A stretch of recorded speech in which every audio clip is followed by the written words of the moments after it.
Good morning, everyone. Today, I want to start by thanking Sunny Shah for sending us this one of several pictures that I got from that I got. I decided to use this one. Sorry, I would prefer not to have Stephen A as my background. I'm happy if you want to send me more of those for the remaining lectures. You're more than welcome to do that. I will put them on so we can all share those background pictures. A few things before we begin today.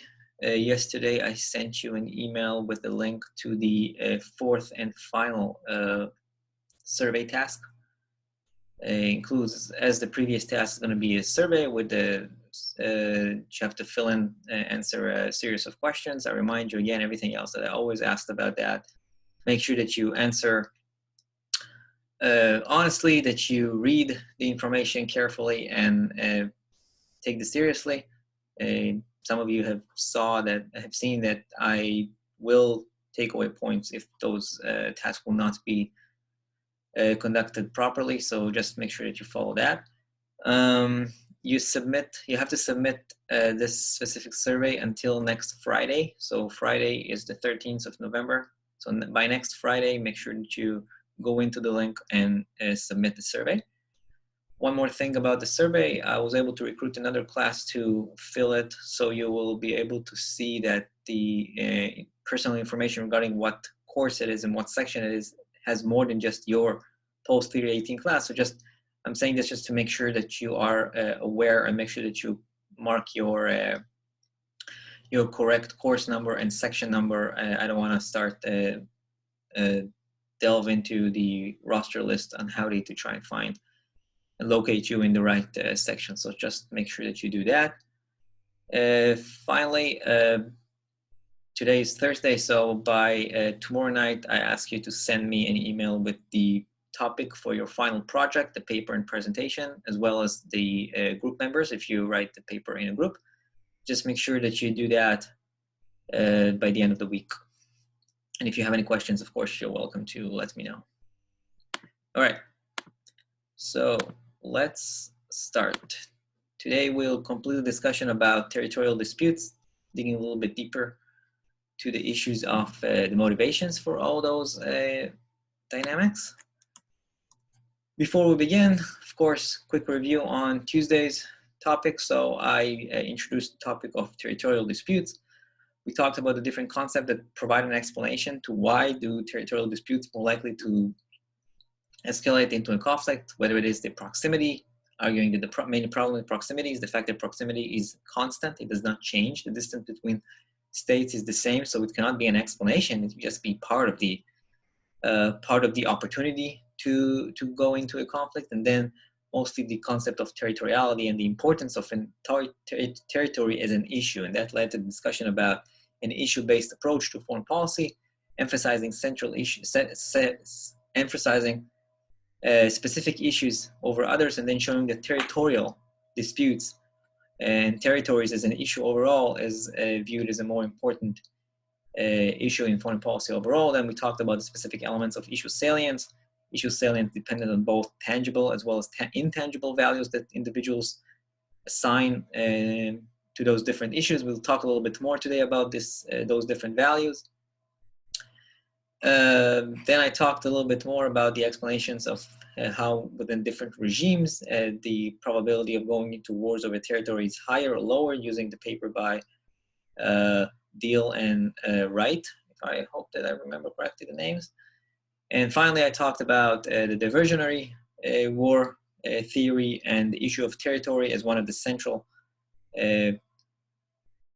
mechanisms that can be used, the fact that territorial issues are that important in order to generate this dynamics that diversion of public opinion creates. And that's actually going to lead to our first topic that we're going to talk about today. As always, if you have any questions, you're more than welcome to send them to me or come talk to me on office hours as usual. So we begin talking about the other part of the territorial conflicts or disputes topic, based by talking a little bit about the political ramification of territorial disputes. On Tuesday, I ended up, of course, with talking about using that leaders can use the importance of territory as an issue in order to generate the dynamics of diversion and the potential effects it has. So it has, of course, some of the positive effects, mostly taking advantage of the rally around the flag effect in order to divert public attention away from any kind of domestic problems or just generating increased support in public opinion towards the leader. Another justification for supporting a territorial conflict led by the government is once the conflict has already begun and lives were lost, then comes this argument regarding don't let them die in vain. You've already invested, people have already died as part of this conflict over this territory, so we have to provide support for the government in order to actually win that. So that's another kind of, in a way, it's a positive effect of this territorial issues aspect. At the same time, I also mentioned on Tuesday the fact that political leaders who engage in territorial conflicts face also substantial risk. One of them, of course, is, I didn't mention this term, but I will invoke this term right now, is what's called the culpability of leaders.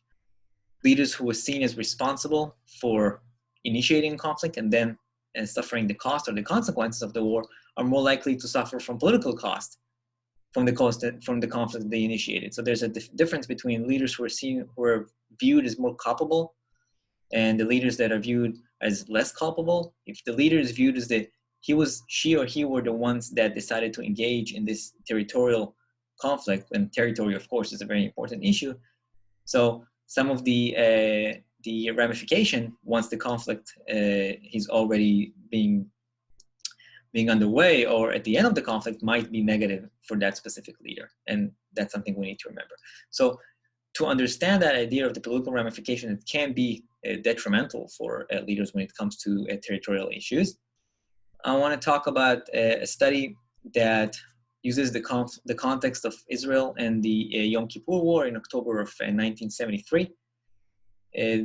One reason that we can use this example to test this ideas about political ramification is the fact that the war has been fought based on territorial claims by the participants in the war, of course, which makes the issue much more salient, as everything we've talked about. It also involves significant risk when it comes to reputation costs by backing down from all kinds of threats. And also it allows us to expand the testing of this mechanism of territorial wars and implications beyond the United States case. Now, the war, as most wars that Israel were involved in, has revolved around the territorial issue. It makes this whole dynamic regarding the issue salience and the importance of that and the types of effort that is being invested as much stronger, of course.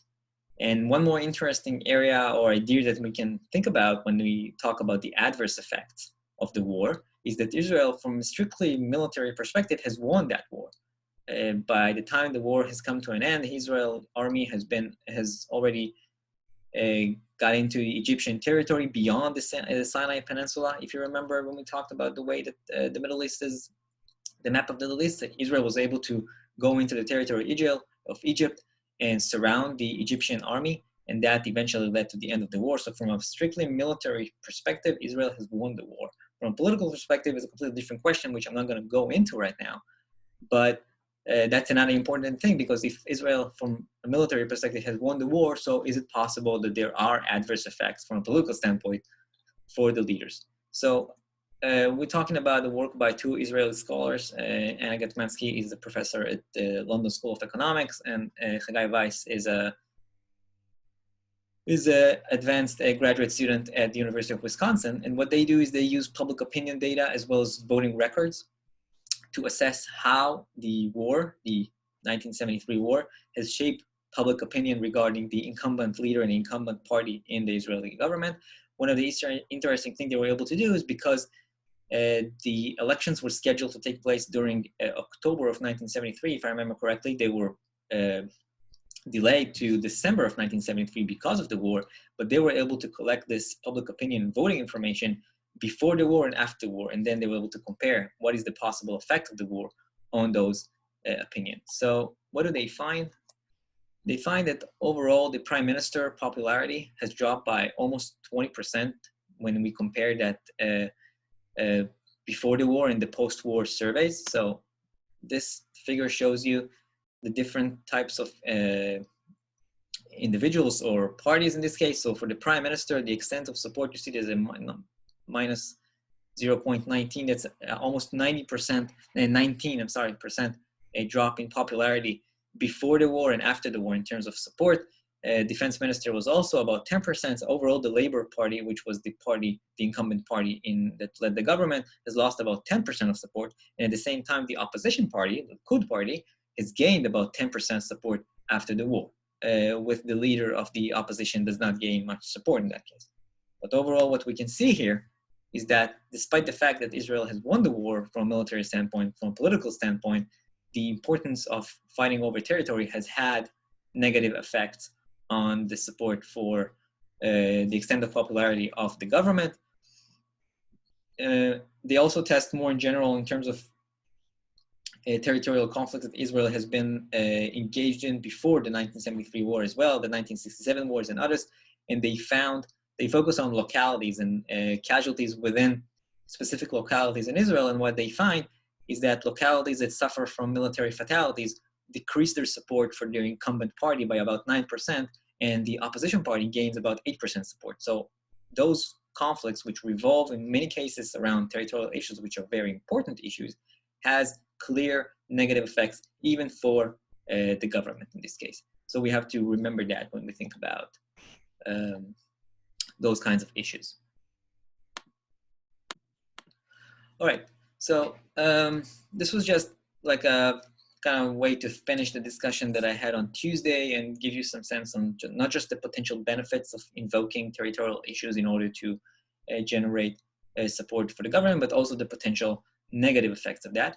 And now I want to move away from the general idea of territorial disputes and dig a little bit deeper, trying to understand what makes those issues so important for us.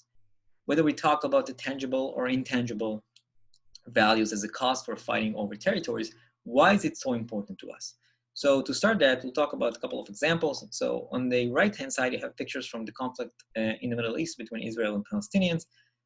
One case which exemplifies this importance of specific territories for populations and how that led to violence and conflict. On September of 1996, Israel has opened a tunnel which was intended to support the tourist tours in the old town in Jerusalem.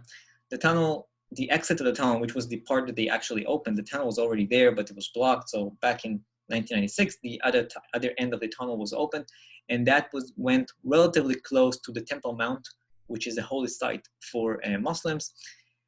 That led to increased tensions before the actual opening of the tunnel, and then when it was actually decided to open in September of 1996, and at that time, it sparked a 3-day clash and violence between Israelis and Palestinians, which ended with multiple casualties, including multiple fatalities for both sides. So this is just one example how a political dispute that revolved around the issues of territory on some level, because that specific tunnel was opened in areas that was considered as a very important territory for the Palestinians in this case, has led to such a severe type of violence. Another example is the area of Kosovo, which is part of the former Yugoslavia and has been in contention and in a dispute between Serbia, which involves many of the areas of former Yugoslavia, along with Albania and others. So the tensions in that area began in the late 1980s when then the president of the Yugoslavia, Milosevic, has declared an autonomy for Yugoslav in that area, even though there's a lot of majority of actually Muslims which are from Albania at the time. Those tensions has erupted into a large-scale violence during the late 1990s and eventually led to what was called the Kosovo War, 1988-1999, which was only resolved on some level with the involvement of NATO and involved a lot of casualties and a lot of cost. So once again, political tensions which revolve around issues such as territory has escalated and led to widespread violence and a significant amount of casualties. So this is just kind of an example. And again, we go back to the question is, why do we care about those territories so much? So what I want to do, I want to start with kind of a different approach. And that is based on one of the readings that you had for today. This is the Johnson and Tufts paper. And what they introduce is an evolution-based approach to explain what makes territories such a crucial aspect that humans are willing to die for, even if the value for those specific territories that they decide to die for is not very clear. They base the approach on the concept of territoriality, which I've already mentioned when I talked on Tuesday on the Vasquez piece. Territoriality in the context of evolution refer to a behavior that emphasizes the territory. And in that case, it's not unique to humans, but it's very common among the animal kingdom. The prevalence of this idea of a history in terms of the behavior of humans as well as animals suggests that it's viewed as a tested solution to solve the challenges that we had faced for the environment by having this territoriality instincts. Territoriality has been developed because it is an effective strategy for survival and maximizing reproduction. Again, from a strictly evolutionary standpoint, it's what's called Darwinianness. Now, by itself, territory does not have value, but it does represent the proxy through which organisms, which is both humans as well as animals in this case, will secure access to key resources which protect them from competitors and again allows them to survive and reproduce into the future. That's the idea behind that. One of the important core insights of evolutionary theory in this case is that much of our behavior, even if in some sense it fits the rational approach or not, is also influenced by evolved physiological and psychological mechanisms that we cannot always switch on and off. So we don't already have control of some of those mechanisms. And that suggests that our tendency, as well as animal tendency in that sense, to fight over territory is part of our evolutionary process, and it's an automatic response which is part of the evolutionary process, and it's not just a function of politics. And this is an important part in this case. We can also think about territorial issues, of course, in that sense, thinking about it as a rational explanation for war. If we go to the rational approach that Fearon has introduced in 1995, and I talked about, of course, this paper, as you remember, the rational choice and explanation for war, one of the types of explanations that he introduced in the paper, and I did not address, was the indivisibility of a good. But if we think about territory as a good, which is indivisible in the sense that dividing this good, dividing this territory, destroys its value, then actors cannot reach a peaceful settlement of this good, of the territory, which is mutually acceptable for both of those actors, which makes war, in this case, according to the logic introduced by Fearon, a rational choice. So we can think about a rational explanation to war based on the fact that the territory cannot be, is indivisible. And for the example, again, we'll go back to Jerusalem in this case. Jerusalem is a territory which is considered holy for multiple religions, and a lot of them see this as indivisible in the sense of its national or religious value. So this is a map of the old town in Jerusalem. If you have a chance to be there, if you were there, you know it's a very dense area with very narrow passageways. It's a very beautiful place, but it's a lot tighter than you might even think. And as you can see here, this is some of the places around the old town. All of it's surrounded, of course, by the wall. Has important areas both for Christians, which have some of their important churches here, for Jewish, of course, believers, which have the Wailing Walls, important part of their tradition, as well as for Muslims, and the Dome of the Rock and the Al-Aqsa Mosque, which is the Temple Mount, which I've mentioned earlier in the previous type of example of a conflict I talked about.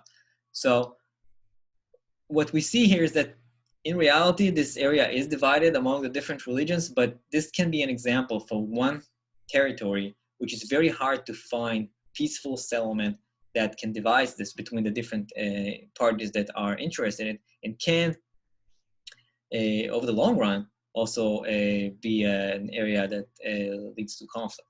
And that's one of the important point of disputes when it comes to the settlement of the Arab-Israeli conflict. I'm not going to go to that.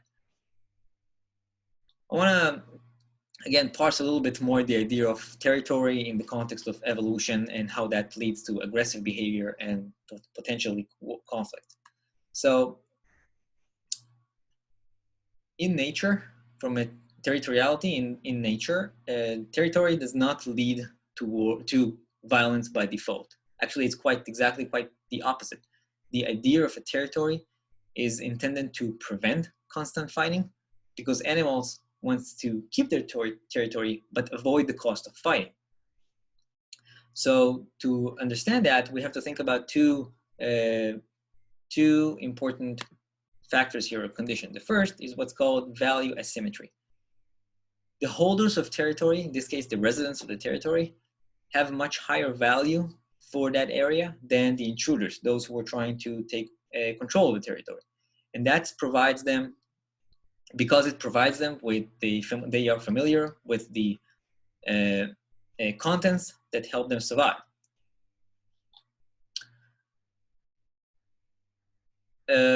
Because of those idea of this asymmetry in the value of the territory between the residents, those who already hold the territory, and those that try to take control of it, the intruders, this is one of the explanations why even when there are power asymmetries between actors, the one that holds the territory is more likely to win. Those local residents have advantage by knowing the territory better, the layout of the land, and it helps them in conflict. Think about the fact that even if sometimes we can think about it in the animal kingdom when lions are trying to take control of areas held by weaker animals, relatively less powerful animals such as hyenas or something like that, in many cases, the intruders are the ones who eventually end up backing down from their attempt because this idea of value asymmetry exists there, and the ones who are already holding the territory have much more incentives to ensure that they keep the control of it. So those evolutionary dynamics can also explain some of the concepts that we mentioned that relate to psychological mechanisms related to human behavior, which we mentioned earlier, including loss aversion or status quo bias. Why do we focusing on the status quo? Because for us, this is what we hold at the moment. We don't want to lose that. Similarly, we can think about territories.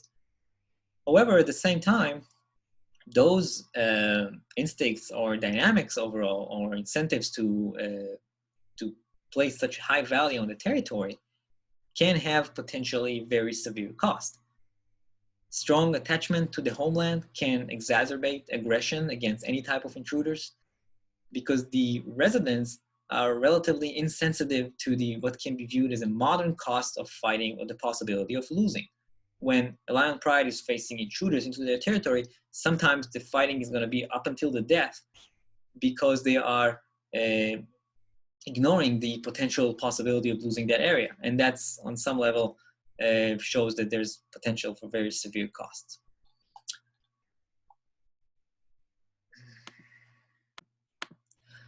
The other factor we should think about when it comes to territoriality in nature, there it is what's called economic defensibility.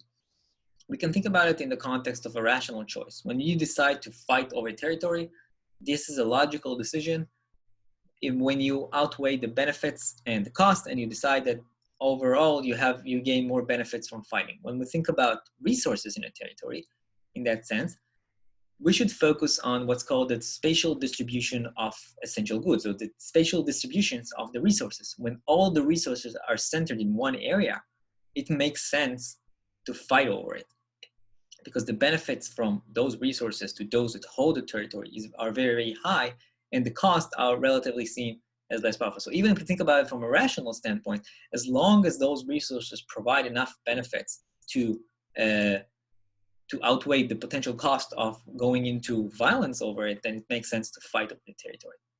Another way that evolution that helps us think about those kinds of interactions is using one of the oldest approaches in that sense, and that's what's called evolutionary game theory.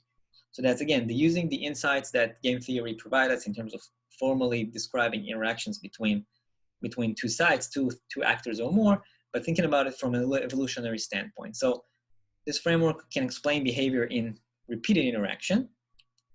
And one of the ways that we can think about it for territorial disputes is to consider what's called the hawk-dove game. Hawk-dove game describes a strategic interaction between two actors. One actor is described as a hawk, which is more aggressive, and the hawk will usually attack until it will be able to achieve victory or sustain a very significant injury. On the other hand, the dove is the second type of actor, and they will tend to display their propensity to engage in violence, but if they are attacked, they will retreat. So the game describes different conditions, and under different strategies, it provides, for example, an explanation why some hawks will sometimes fight to the end, which means they will fight until death, as some mammals do. For example, types of animals that fight all the way to ensure that they will keep their territory, and sometimes it means they're going to die. And that's, under some conditions, this game setting can explain this as a rational decision on some level, because survival eventually depends on it. The game also describes the situation that when hawks decide to take action and invade, that they will always win, and the doves will always lose to the hawks. Now, overall, we can also think about it in explaining those asymmetric conditions between residents of a territory and intruders. And under such condition, it says that a hawk strategy is more logical for those that hold the territory. Again, we think about the benefits and cost of going into conflict in order to take control of the territory. And on the other hand, a dove strategy is more logical for those who are the intruders, those who try to take control of the territory. By adopting this kind of behavior for each one of those actors, it reduces the extent of cost for both of them, and it keeps the advantage within the residents or the incumbents, but it also provides a solution, which is a rational outcome, which avoids an all-out war. So this is another way to think about explaining the interactions between actors in terms of territory, and thinking about it again in the general framework of a rational decision process. Despite the fact that we can provide rational explanations to fight over territory and to try and conquer territory and to back down, territorial aggression may be triggered by factors which go beyond those rational factors, such as cost or the value of the land or the probability of victory. When both sides can perceive themselves as to be the residents of the territory, that can create certain expectation regarding how they will behave, how they think their adversary should behave, when they think their adversary should back down. And those kinds of expectation may take place outside of the context of a rational calculation of probabilities, because that means that they're going to have those expectations regardless of the size and the strength of those actors. So that means that even weaker actors may have those expectations regarding stronger actors because of those factors which are beyond the rational calculation. We can think about that. Some of the most famous examples of that is probably, here you see the picture of Afghanistan, which has been as a much weaker and smaller military power, has been fighting against the United States military over the last 19 years. It has been now, and even before that, the Soviets, which again had much substantial advantage in terms of power and size of the military, has fought in Afghanistan for a decade, from the late 1970s to the late 1980s. And again, the Afghans had no problem creating expectation from themselves and fight that war. Even here, you have another examples for the conflicts in Kashmir, which I'm less of an expert on. But those examples provide us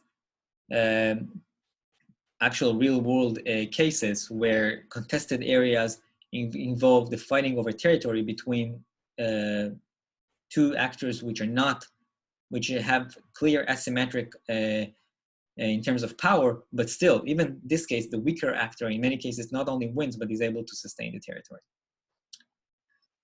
So that was a kind of another approach, another way to think about why territorial issues are so important for us. And I want to move on and talk about the idea of homeland, which again, we can think about it for the animals that protect their own territory. So the idea of a homeland relates to the concept of historical ownership, and we can think about it as one motivation for territorial aggressions.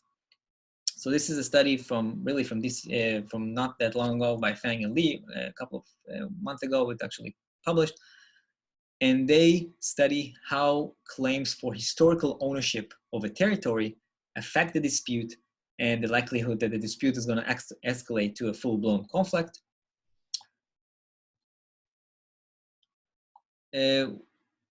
One of their main arguments overall is that those kinds of perception, viewing the territory as we are the historical owner of the territory, are very powerful in creating views of the territory as a good indivisible land, which makes conflict more likely, as I talked earlier about the fear and logic of that. And in that sense, historical precedents provide both the opportunity as well as the incentives for leaders to use those dynamics and to make territorial claims. Now, a historical claim is a very powerful claim, especially in the context of a territory, because of several factors. For starters, we can think about it from a legitimacy standpoint.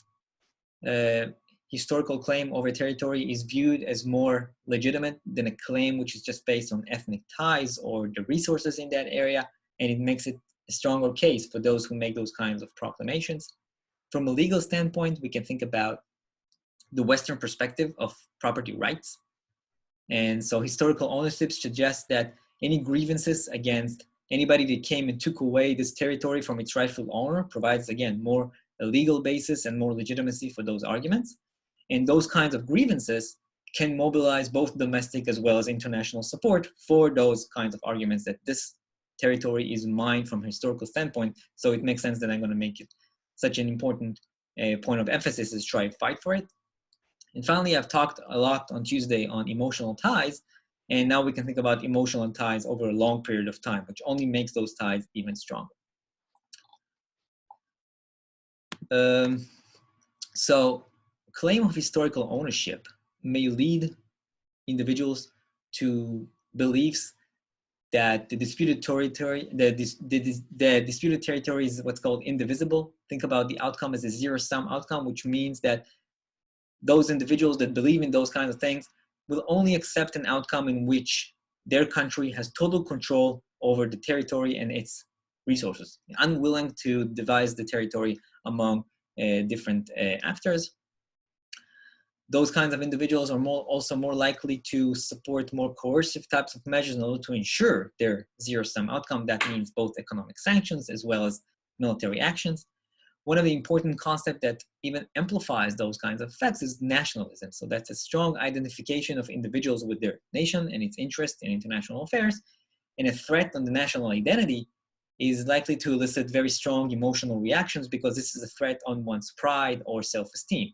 Now, if you think about a threat of national identity in the context of territory, so this kind of threat, if it originates from a loss of historical territory, it may be even more powerful threat because in many cases it connects to past experiences that the nation recalls as unjust and humiliating. So we lost territory that was ours in history, and that was very humiliating experience.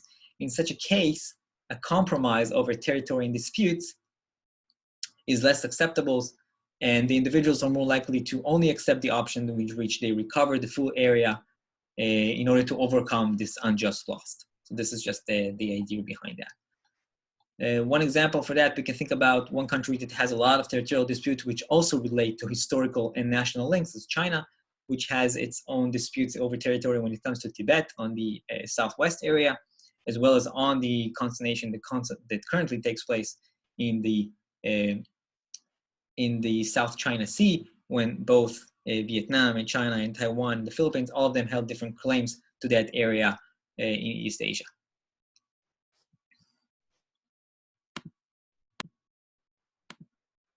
So that's the baseline for thinking about historical ownership and how that serves as a very important incentives for the importance of territorial issues.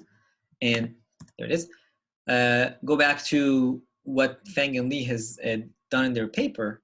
So they run a survey experiment in China and mostly varying the importance of the historical ownership or not for a territory in dispute, as well as the nationalism angle. And some of their findings Overall, they find very high support for taking full control over the territory and accepting no compromise. So what I called a few minutes ago, the zero-sum solution. So overall, regardless of the territory is seen as a historical territory or not, the individuals in that survey has higher propensity of support for a solution which includes having full control of the territory and no compromise with any kind of rivals. Now, when it came to adding those conditions of historical ownership or nationalism, then when historical ownership was presented to those respondents, then the support for sharing the territory has substantially decreased. So what we have here is the different solution to resolve the conflict in a peaceful manner.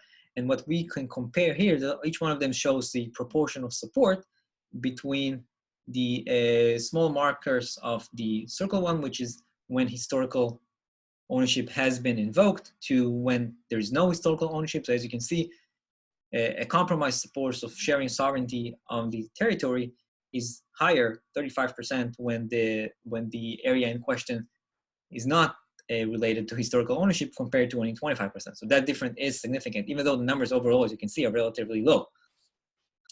We can see that also for other potential compromise solution, even providing side payments, still a much lower support when historical ownership is being invoked as part of the decision calculus here, compared to when there's no historical ownership. So that's an important one.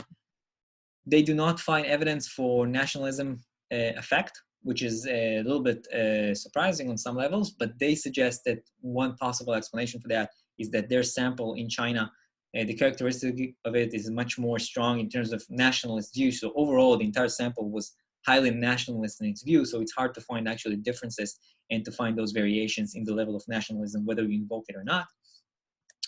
Finally, they show different effects of those conditions on potential policy solutions. So how do we resolve that territorial dispute? So for example, if we have economic sanctions, we can see this is actually two figures which are combined into one graph.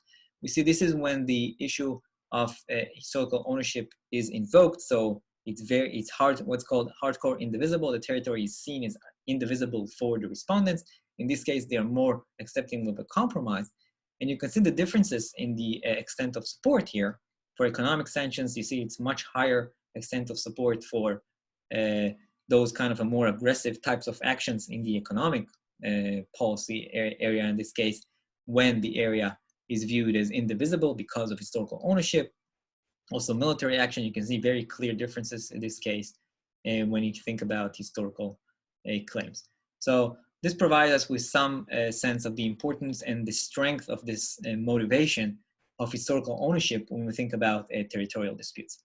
Now, a related angle when it comes to territory relate to a concept which I've already talked about on Tuesday, and that's proximity, and mostly the distance from an area in disputes. So that's our next mini topic for today. We're talking about proximity using the work by Tanaka from a couple of years ago, who studied the context of Japan. I'll get to the context in a few minutes. What he explores is public views regarding territorial disputes, and he suggests that we should think about spatial proximity, which is a spatial distance to the territory at stakes, and that's going to determine the incentives of the public whether to accept the solution of compromise or not.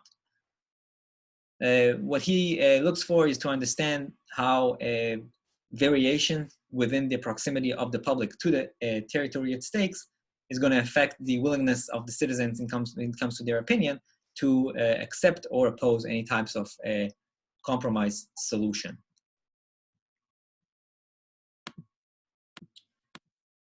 So the main argument ties the importance of the territory and the solution to the proximity, the distance of certain individuals from that territory at stake.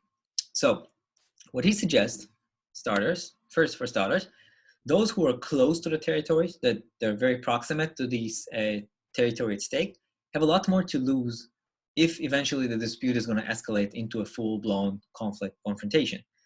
So those individuals are going to prioritize economic considerations if they're there, and they will favor a compromise, which is a little bit different than what I talked about earlier when it comes to historical ownership, but that speaks a little bit closer into the rational choice argument, because if you get enough benefits, enough compensation, economic compensation from compromise over the territory, then you should decide not to engage in violence. So that's one side of this argument. On the other hand, those who were distant from the territory at stake, those who are with a large proximity, will emphasize those political considerations that we've talked about. Historical ownership can be one of them, and they will be more and they'll be less likely to support any kind of compromise solution. Finally, one unifying condition is that when a compromise solution is likely to result in a security threat to the country, actual security threat to the country, then the distance from the territory should have no effect. Even those that are in close proximity, those who are in large proximity to the area, should not have different opinion when it comes to compromise, because that compromise represents a security threat. So those are the expectations that he has. He tests that with a couple of territories in disputes, contested islands that Japan has, both with Korea and China. He uses a couple of surveys in which he offers the potential compromise, mostly economic compromise with monetary compensation for respondents, whether they are willing to accept that as a compromise or actually go into disputes or conflict. He finds that overall there's a large opposition to compromise over territory. So that's across the entire sample that he surveys, regardless of the different effects. When the compromise creates a negative reputational cost, then the extent of opposition is much higher. Even within, it doesn't matter whether we're talking here about those who are in close proximity to the area in disputes, or in large proximity, or in large distance from the area of disputes. So whenever a compromise solution creates a reputational cost and there's strong opposition to that solution, there's more support for a compromise when we think about providing economic benefits to those who are in close proximity to the area in dispute. So those who live close by and there is high enough economic compensation for the accepting the compromise, they're actually supporting of that. He also ran a subsample of the respondents that actually live close by to those areas of contested islands. And he finds that for those individuals, those who actually live very close to those contested islands that he mentions here, when he asks those questions for those individuals, he finds that the political arguments do not have much of an effect. And about a third of the respondents there, even though the sample is relatively small, still about a third of the respondents were willing to compromise over the territories if the economic benefits were high enough, which again suggests more support for the rational choice fear and argument in this case, that if you are able to collect high enough benefits from the solution of the territorial disputes, then going into a violent conflict is not the most rational and the most logical type of path of behavior. So that's some evidence to that. Okay, lastly, the last mini topic for today, I want to talk about a little bit more about what I mentioned mostly, I talked about a lot more on Tuesday, the tangible and intangible values of territory and how they serve as drivers for conflict behavior when it comes to territory. So overall, as I talked about on Tuesday, we can think about two competing explanations for the importance of a territorial disputes and how they may lead to conflict. So we can think about the tangible value of the territory, which involves the resources that the territory has and the strategic advantages it provides. Having a high territory such as the Golan Heights provides a clear tangible value. So that's why we should place more emphasis on holding that territory, and that might lead to conflict. At the same time, there's also the intangible value, which is a symbolic type of value, and it's focusing more on historical precedents or ideology, and even biological factors, as we talked about when it came to the evolutionary approach. Now, if we think about it from a rational standpoint, again, we're estimating when we think about fighting in order to sustain the control over territory. So from a rational standpoint, we're estimating the net benefits of sustaining this control, so the costs and the benefits of control versus the cost and the benefits of concessions. And if at the end of the day there's net benefits from sustaining the control, we will fight to keep control. One external aspect of this entire calculation is the ability of the rival, the ones who are meeting and we're trying to get to some kind of a solution when it comes to this territory, whether these rivals can credibly commit to the agreement that we may be able to accomplish over the territory disputes. So that's, again, another angle. We talked about critical commitment when we talked about rational choice, but this is something else which is external to the direct calculation of cost and benefits, but something else that we think about when we're thinking about the rational approach to whether we want to fight to keep control of the territory or accept the concessions. On the other hand, when we think about the more of the intangible values of a territory, ideology and identity are important aspects in this case. We can think about the roots of collective identity of some social groups are grounded in many cases in their homeland. It is shaped as part of a historical process that links this specific land with both sometimes mythical and sometimes religious meanings.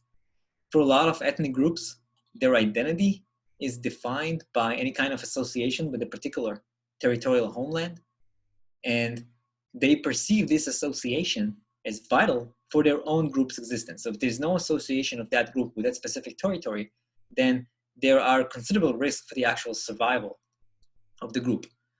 A related view from a not completely nationalist standpoint is to use this symbolic attachments when it comes to religious sanctity of particular spaces. So the religious group has very strong ties to specific land. In this case, you can think about Jewish belief and the land of Israel. And this provides very clear value to those types of individuals.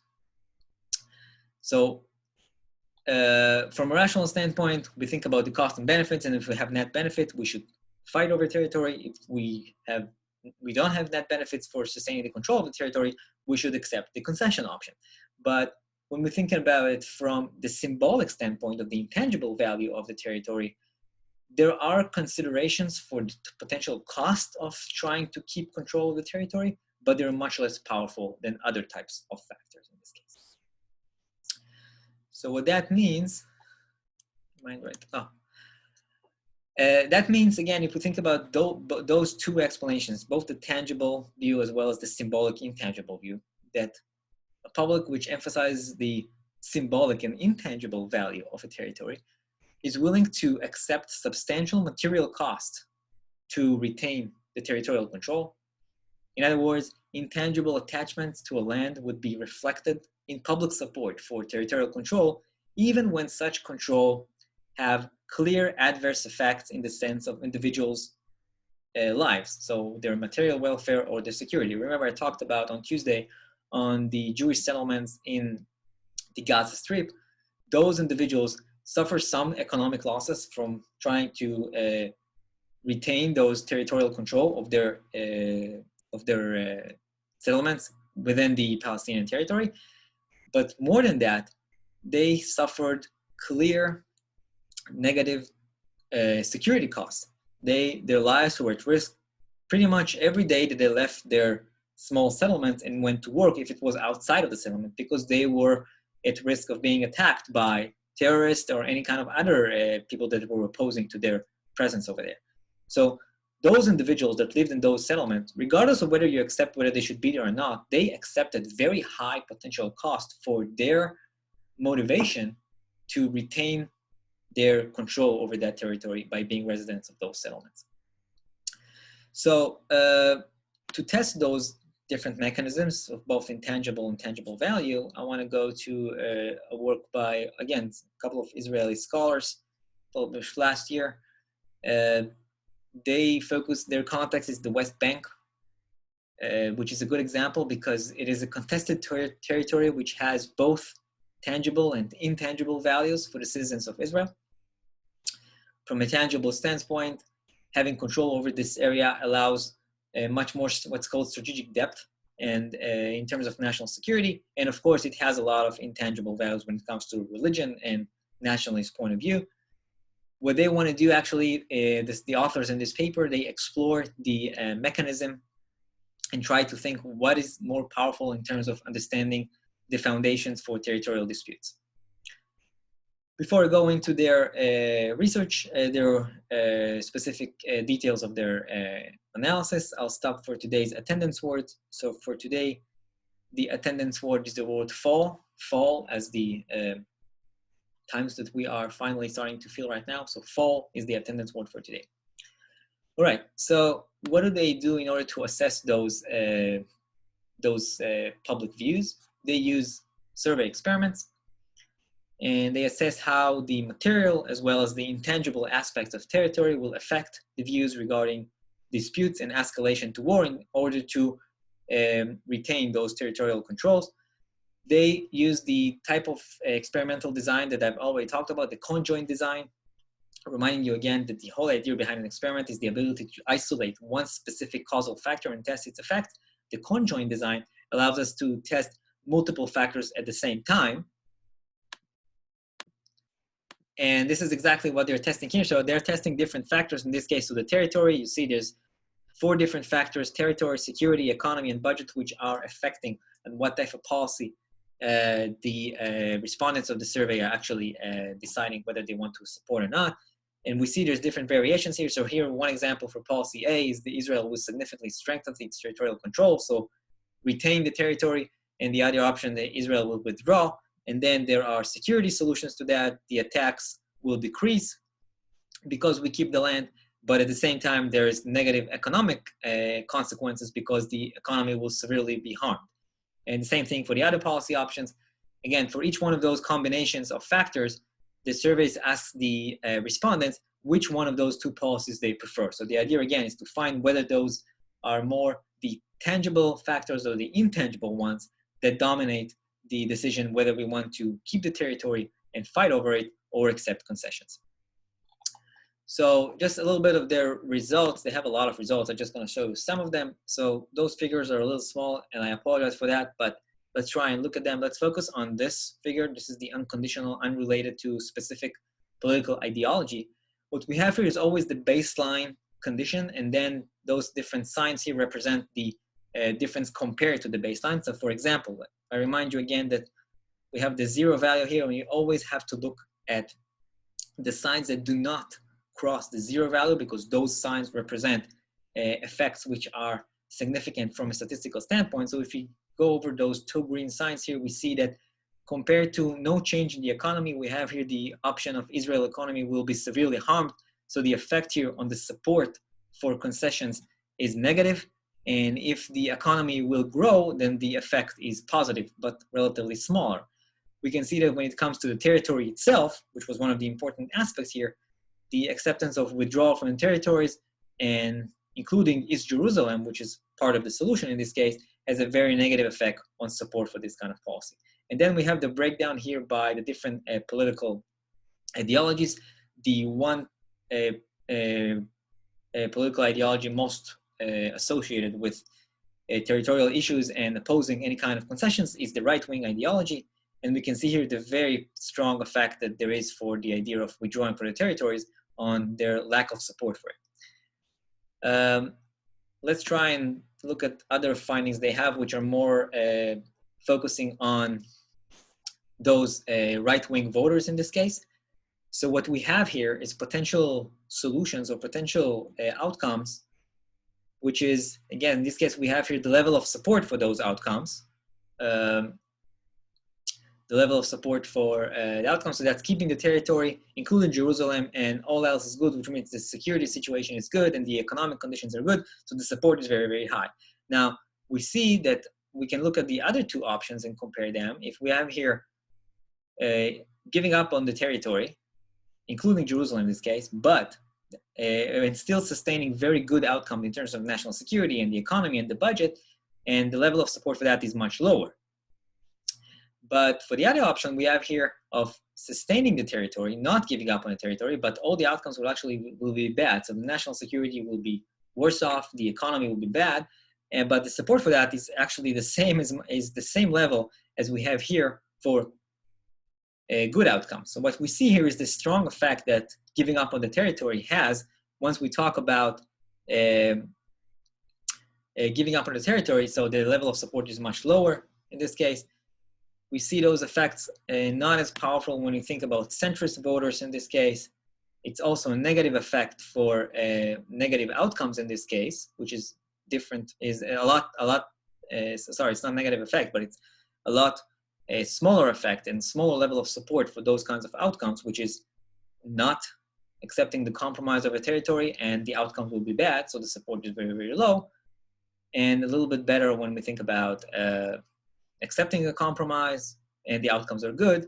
And of course, keeping the territory is the most important thing here, and the support for that is the highest in that sense.